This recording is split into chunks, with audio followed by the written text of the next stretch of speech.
ओम नमः शिवाय। आप सभी व्यूअर्स का पुनः स्वागत है। अपने उन सब व्यूअर्स को धन्यवाद देते हुए बुध के राशि परिवर्तन के बारे में मैं आपको थोड़ी-सी कोशिश करती हूँ बताने की, क्योंकि ये जो गोचर होते हैं क कुछ समय छोटे समय के लिए होते हैं, लेकिन कभी-कभी ये अच्छा काम कर देते हैं। तो ऐसी स्थिति में अगर स्वयं की महादशा अंतर्दशा भी अच्छी चल रही है, तो आपके लिए सहायक सिद्ध होंगे। बुध अभी मकर राशि में चल रहे हैं और 11 मार्च से ये अपनी राशि बदल के कुंभ राशि में प्रवेश करेंगे। और बुध के लिए ऐसा जाना जाता है सौर मंडल में कि ये युवराज ग्रह हैं और जो भी फल देते हैं बहुत शीघ्रता से देते हैं। एक मंगल और एक ये बुध। तो बुध जब अपनी राशि बदल के मकर राशि से कुंभ राशि में आ जाएँगे, ये है 11 मार्च से लेके और 1 अप्रैल तक रहने वाले हैं ये। तो इसमें क्या है कि जो भी आपको फल मिलने वाले हुए, अगर नेटा चार्ट में बुध की स्थिति अच्छी है और बुध आपके महादशा अंतर्दशा भी बुध की चल रही है, तो आपको बहुत शीघ्रता से फल प्राप्त होंगे। तो इस तरह से अगर देखें तो ये समय काफ़ी वैल्यूएबल है। और इस दौरान एक और बात है कि ये इनके साथ 14 मार्च तक तो सूर्य भी रहने वाले हैं। तो और फिर 17 मार्च तक शुक्र भी रहेंगे। तो इस तरह से 2 राजयोगों का फ़ायदा मिलेगा। 14 मार्च तक ये रहेंगे तो बुध आदित्य योग का निर्माण करेंगे और फिर 17 जो मार्च तक शुक्र के साथ लक्ष्मी नारायण योग का निर्माण होगा। बुध के लिए ऐसा जाना जाता है कि ये बहुत शीघ्रता से फल देते हैं और बहुत सुकुमार ग्रह हैं और जिस ग्रह के साथ बैठते हैं उसी तरह के फल देने में ये तत्पर हो जाते हैं। क्योंकि इनकी टीनेजर्स टाइप थोड़ी बुद्धि होती है। हालाँकि ये लोग बहुत बुद्धिमान होते हैं और इनकी जो वाक्पटुता है, इनका को तो कोई इनके सामने टिक ही नहीं सकता है। वाक्पटुता में बहुत निपुण होते हैं, कम्युनिकेशन या राइटिंग इस तरह से जो कार्य क्षेत्र हैं, इसमें इनकी विशेष पकड़ होती है बुद्धि प्रधान लोगों की और इसके अतिरिक्त व्यापार तो माना ही जाता है, पूरा का पूरा व्यापार बुद्धि के ही दम पे चलता है। इनको 2 राशियाँ का स्वामित्व प्राप्त है, इधर मिथुन राशि और उधर कन्या राशि। ये बात लग्न और राशि दोनों पे ही निर्भर करती है। बुध से शनि की तो परम मित्रता है, इसलिए आपको जो फल मिलने वाले हैं, आप उनके लिए शुभता के लिए तैयार हो जाइए। इस दौरान ये क्या करेंगे कि ये 3 नक्षत्रों से विचरण करने वाले हैं। जैसे ये अभी 11 मार्च से लेके 16 मार्च तक धनिष्ठा नक्षत्र में रहेंगी, उसका वीडियो मैंने बताया है बनाया है आप लोगों को, आपने देखा होगा धनिष्ठा नक्षत्र में भी अभी धनिष्ठा नक्षत्र में जुपिटर भी प्रवेश कर चुके हैं, तो ये आपके लिए सुखद सूचना है। और फिर उसके बाद 16 मार्च से लेके 25 मार्च तक शतभिषा नक्षत्र में राहु के नक्षत्र में प्रवेश करने वाले हैं और फिर उसके बाद लास्ट में 25 मार्च से 1 अप्रैल तक पूर्व भाद्रपद नक्षत्र में ये प्रवेश करेंगे। इसलिए ये समय थोड़ा-सा भिन्नता भरा होगा। हालाँकि 2 राजयोग का बनना बहुत मतलब अच्छी बात है ये, उसका बहुत से राशि वालों को फ़ायदा मिलने वाला है और बुध के लिए ऐसा कहा जाता है कि इनके 2 भाव बहुत कारक होते हैं, एक चौथा भाव और एक इनका ये 10वाँ भाव, ये 2 भाव में अच्छा फल देते हैं। अगर नेटल चार्ट में है या मान लीजिए इस समय आ रहे हैं आपके गोचर में। तो आप सबसे पहले ये शुरू करते हैं मेष राशि से। आपके स्वामी राशि मंगल हैं और मंगल से और बुध की मित्रता तो नहीं है लेकिन समव्यवहार हैं। आपके 11th भाव में ये प्रवेश करेंगे और 3 और 6 मतलब 3 नंबर का जहाँ लिखा होगा और 6 नंबर मतलब 3rd और 6th हाउस की लॉर्डशिप है इनके पास आपके नेटल चार्ट में। तो आपको क्या-क्या फ़ायदा देने वाले हैं, बिज़नेस में विस्तार हो सकता है, अगर आप विवाह योग्य थे तो विवाह संपन्न हो सकता है। और शिक्षा के रिज़ल्ट अगर आने वाले थे पहले से परीक्षा दी थी तो इस समय रिज़ल्ट अच्छे आने वाले हैं। कार्य क्षेत्र में थोड़ी रुकावटें ज़रूर आएँगी लेकिन कार्य संपन्न हो जाएँगे। संतान का शुभ भी आपको प्राप्त होगा। मित्रों और फैमिली से बहुत सहयोग की अपेक्षा आप रख सकते हैं। इस समय आपके लिए ये संबंध काफ़ी अच्छा है और हेल्थ की केयर ज़रूर आपको करनी पड़ेगी। अगर आप थोड़ी-सी हेल्थ केयर करेंगी क्योंकि बुध के लिए त्वचा के रोग और मन के रोग इनसे ज़्यादा प्रताड़ित रहते हैं लोग। तो अगर पहले से कोई परेशानी है तो आप थोड़ा उस पे गौर कर लीजिए। बाकी और डरने की और चिंता करने की बिल्कुल भी आवश्यकता नहीं है। उसके बाद दूसरी राशि बनती है वृषभ राशि। इसके स्वामी राशि शुक्र हैं और शुक्र बुध दोनों परम मित्र हैं। इधर शनि की राशि में आ रहा है तो शनि भी इनकी मित्रता से जो भी आपको फल देने वाले हैं उनके लिए आप तैयार हो जाइए। क्योंकि आपके स ये 2 भाव के अच्छे भाव के मालिक हैं, इधर सेकंड भाव, इधर 5th भाव की लॉर्डशिप है और 10th भाव में प्रवेश करेंगे जो कि कार्य क्षेत्र का है। तो आपको क्या-क्या फ़ायदे होने वाले हैं, घर में अगर आप कोई रेनोवेशन कराना चाहते हैं, समय-समय अच्छा है, अगर विदेश से जुड़ी हुई कोई बिज़नेस कर रहे थे, मतलब एक्सपोर्ट-इम्पोर्ट का अगर बिज़नेस कर रहे थे, तो उसमें लाभ की संभावना है। कार्यक्षेत्र में उन्नति की पूरी-पूरी संभावना है। स्टूडेंट के लिए समय काफ़ी अच्छा है, बस थोड़ा आपका मन विचलित ज़रूर करेंगे ये तो, क्योंकि मन की चंचलता के लिए भी बुद्धि देखे जाते हैं। तो अगर मन थोड़ा चंचल होता है, तो उसको एकाग्र करना पड़ेगा। बाकी शत्रु जो है वो आपको कुछ नहीं बिगाड़ पाएँगे, अगर परेशान करते हैं। यात्राएँ अगर आप करनी पड़े, तो थोड़ी बहुत सँभल के करें और इसके साथ-साथ अगर आप जॉब के लिए इच्छुक थे और आप इस योग्य थे, तो इस समय आप वहाँ अप्लाई कर सकते हैं, आपको सफलता मिल सकती है। मानसिक शांति इस समय आपको प्राप्त होगी, ये सबसे अच्छी बात है। और तीसरे नंबर की राशि बनती है मिथुन राशि, आपकी तो स्वामी राशि ही बुध है, तो आपके लग्न के और चौथे भाव की लॉर्डशिप है इनके पास। आपके 9th भाव में जो कि भाग्य भाव है, इसमें प्रवेश करेंगे, तो आपको भाग्य से हर कार्य आपका जो नहीं हो पा रहा था, तो भाग्य से हर कार्य संपन्न होगा। आपके वर्क प्लेस में आपका विस्तार होगा, वाणी में प्रखरता के साथ-साथ आपके जो रुके हुए कार्य संपन्न होंगे। उसके अलावा आपको स्टूडेंट अगर हैं, तो आपको अपनी तरफ से जो जो आप चाह रहे हैं, जिस क्षेत्र में आप अपनी इंटरेस्ट है, वो आपको प्राप्त हो सकती है। यात्राएँ थोड़ी अगर हो सके तो सावधानीपूर्वक करें, अगर करनी पड़े तो करें ज़रूर लेकिन सावधानीपूर्वक। मतलब भाग्य का साथ है तो हर कार्य हो जाएगा, आपकी धर्म कर्म में ये जो रुचि बढ़ाएँगे। इसलिए अगर ऐसी स्थिति बन रही है तो आप आगे बढ़ के और अपने धर्म कर्म में रुचि बढ़ा के अपना लाभ ले सकते हैं। मतलब मिथुन राशि के लिए तो और भी अच्छा समय है। उसके बाद आ जाते हैं कर्क राशि, आपकी स्वामी राशि चंद्रमा है जो कि इनके साथ सम-संबंध रखते हैं। मतलब बुध जो है वो बुध और चंद्रमा दोनों के मित्र तो नहीं कह सकते हैं। आपके 3rd और 12th भाव की लॉर्डशिप इनके पास है और अष्टम भाव में प्रवेश कर रहे हैं। इसलिए आपको थोड़ा अपनी हेल्थ की और चोट-चपेट दुर्घटना की केयर करनी होगी। बाकी धन की अगर स्थिति देखें तो गुप्त धन की प्राप्त हो सकती है या कोई रुका हुआ धन ऐसे मानते हैं कि अगर कोई रुका हुआ धन था, इस समय आप अगर कोशिश करेंगे तो आपको प्राप्त हो सकता है। और अगर रिसर्च में आप भाग आज़मा रहे थे तो वो आप कोई पेपर-वेपर सबमिट कर रहे थे, उसमें सफलता मिलना तय है। आपकी जो है वो ऐसी भाषा हो जाएगी, जो लोग सुनेंगे वो ऐसा लगेगा कि आप बहुत ज्ञानवर्धक बात कर रहे हैं। तो इस तरह से आपकी बुद्धि और विवेक का सम्मिश्रण इस समय आपकी वाणी में दिखाई देगा। उसकी वजह से क्या होगा, आप थोड़ी अहंकारी हो जाएँगे, अहंकार से आपको बचना है। संतान के लिए ये समय काफ़ी अच्छा है, वहाँ से कोई शुभ सूचना आपको प्राप्त हो सकती है। बाकी आपके लिए भी समय और थोड़ा चोट-चपेट को छोड़ के बाकी समय काफ़ी अच्छा बनने वाला है क्योंकि इस समय आपको भी सूर्य का और जो शुक्र है उनका भी आपको फ़ायदा होगा। उसके बाद अगली राशि बनती है सिंह राशि, इसकी स्वामी राशि बुध है और सूर्य बुध परम मित्र है। आपने देखा होगा नेटल चार्ट में ये ज़्यादातर या तो एक ही घर में रहते हैं या फिर थोड़ा एक घर आगे या एक घर पीछे। तो ये आपके कौन-कौन से घर के स्वामी हैं? एक 2nd हाउस के, एक 11th हाउस की लॉर्डशिप है इनके पास और 7th हाउस में ये प्रवेश करेंगे जो कि आपका लाइफ पार्टनर का है, बिज़नेस पार्टनर का है। तो आपको क्या-क्या फ़ायदा होगा? वर्क प्लेस से अगर आप मतलब बिज़नेस में का आप मतलब इन्वॉल्वमेंट है, बिज़नेस करते हैं तो आपको बिज़नेस पार्टनर से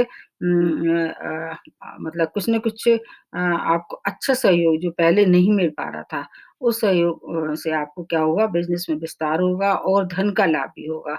उनके साथ कुछ मनोरंजक समय भी आप व्यतीत कर सकते हैं। यही बात आपके लाइफ़ पार्टनर पे क्या अप्लाई होती है कि अगर लाइफ़ पार्टनर से कुछ संबंध बिगड़ गए थे, तो इस समय जो स्थिति बन रही, उनके साथ आपके संबंध मधुर होंगे और कुछ अच्छे कार्य, शुभ कार्यों में आपका समय व्यतीत होगा।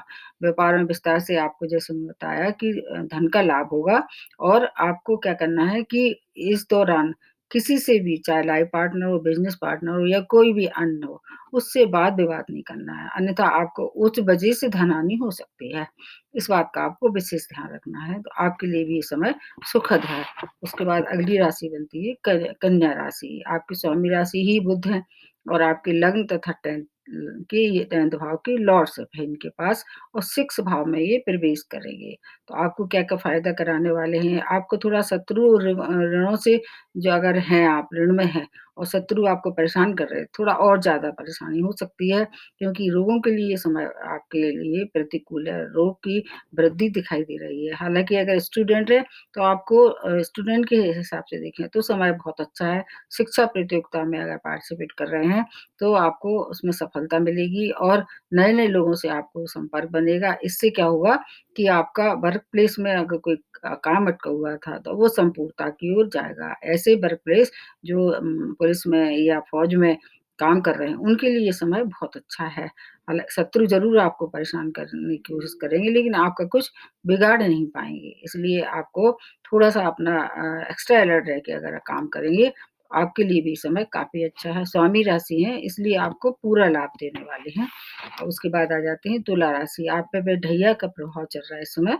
आपके स्वामी राशि जो है वो शुक्र हैं और शुक्र और बुध दोनों परम मित्र हैं। इधर शनि की भी शुभता आपको प्राप्त हो रही होगी। आपके 9th और 12th भाव की लॉर्डशिप है इनके पास और 5th भाव में ये प्रवेश करने वाले हैं।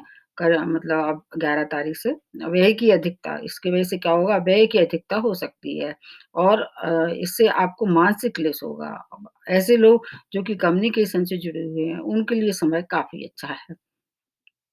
विदेश से जुड़ी हुई ये कोई कार्य है, इस समय आप करेंगी तो उसमें आपको ज़्यादा सफलता दिखाई देगी। आपको अपनी संतान के साथ मित्रवत व्यवहार रखना चाहिए और उनको उनकी जिसको अगर कोई समस्या आपके सामने आ रही है, तो उनको मतलब आपस में प्रेम से और अपने एज़ ए फ्रेंड मतलब उनसे डिस्कस करके और उस समस्या का समाधान करना चाहिए। मतलब अपनी संतान से डाँट-डपट नहीं करना चाहिए ऐसे समय में, अन्यथा संतान की तरफ से फिर आपको कुछ परेशानियाँ का सामना करना पड़ेगा। वैसे तुला राशि वाले अभी वैसे भी अभी शुक्र उनकी ही उसमें चल रहे हैं फ़ेवर में, तो इस समय उसका भी आपको लाभ होने वाला है। उसके बाद आ जाते हैं वृश्चिक राशि। वृश्चिक राशि की स्वामी राशि मंगल है और मंगल और मतलब कहना चाहिए बुध दोनों ही क्या है एक-दूसरे के अच्छे संबंध नहीं है, केवल सम-संबंध मान के चलो। आपके 8th भाव के और 11th भाव की लॉर्डशिप इनके पास है और 4th भाव में ये प्रवेश करने वाले हैं। तो आपको अपनी माता की हेल्थ की विशेष केयर करनी चाहिए। वैसे तो इनका ये 4th भाव कारक भाव है, इसलिए आपको भूमि भवन वाहन का ज़रूर फ़ायदा कराने वाले हैं और परिवार के सदस्यों से भी थोड़ा-थोड़ा आपको स्नेह प्राप्त होगा, जो पहले से नहीं मिल रहा था। आपको अपने पिता की हेल्थ की ज़रूर केयर करनी पड़ेगी। अचानक धन की जो है वो प्राप्ति हो सकती है। अगर आप शेयर मार्केट में या सट्टे से अपना कुछ पहले से पैसा फँसा हुआ था, इस समय कोशिश करेंगे तो आपको लाभ मिलेगा। स्टूडेंट के लिए भी समय काफ़ी अच्छा है।